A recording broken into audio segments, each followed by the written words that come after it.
कैसे ये कंट्री जो fourth richest country of the world थी, अब ये टॉप 100 में भी नहीं है। जो कंट्री आज से जस्ट 30-40 साल पहले दुनिया की सबसे ज्यादा लग्जरियस कंट्री थी। Even Dubai, Singapore and Monaco जैसी सिटीज एंड कंट्रीज भी इसके सामने कुछ नहीं थे।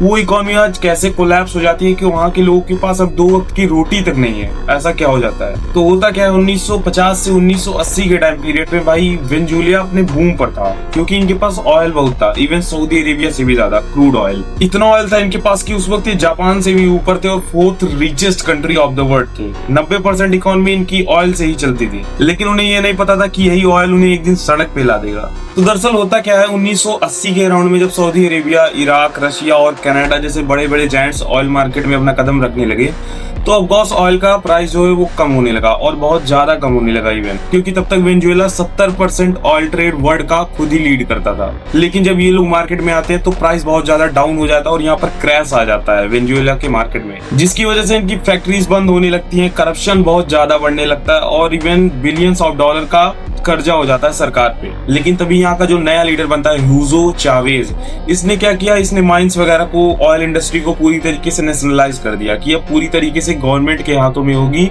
ऑयल इंडस्ट्री पूरी की पूरी। तो ये तरीका इनका कुछ समय के लिए काम करता है, कुछ ही सालों के लिए, उसके बाद फिर वही सिचुएशन आ जाती है। देन पब्लिक ने इनको रिप्लेस कर दिया, भाई नया लीडर बनता है निकोलस मादुरो। अब ये भैया जी और भी विद्वान थे, इन्होंने पैसा छापना, प्रिंटिंग स्टार्ट कर दी कि मनी जितना ज्यादा प्रिंट होगा उतना ज्यादा इकोनॉमी में फैलेगा और लोगों के पास फिर से पैसा पहुंच जाएगा और सिचुएशन सही हो जाएगी। लेकिन इन्होंने ये गलती कर दी कि ये इतना पैसा छाप दिया कि इकोनॉमी में बहुत ज्यादा पैसा हो गया था कि अगर घर में लोगों के पास कुर्सी नहीं है बैठने के लिए तो वो नोटों की गड्डियां लगा के बैठते थे। अब तुम्हें एक जेन्युइन सिचुएशन बताता हूँ, अगर तुम्हें वहां पर उस वक्त पे एक पैकेट ब्रेड लेना है तो तुम्हें एक बैग के अप्रॉक्स पैसा एक बैग भर के ले जाना पड़ता था, तब तुम्हें एक पैकेट ब्रेड मिलेगा। तो महंगाई इस तरीके से बढ़ती जा रही थी कि पहले भाई 100 टाइम्स, फिर 1000 टाइम, उसके बाद में 1 लाख टाइम्स तक इन्फ्लेशन बढ़ गया था मार्केट में कि अगर कोई भी चीज 1 रुपये की है तो वो 1 लाख रुपए की मिलने लगी थी।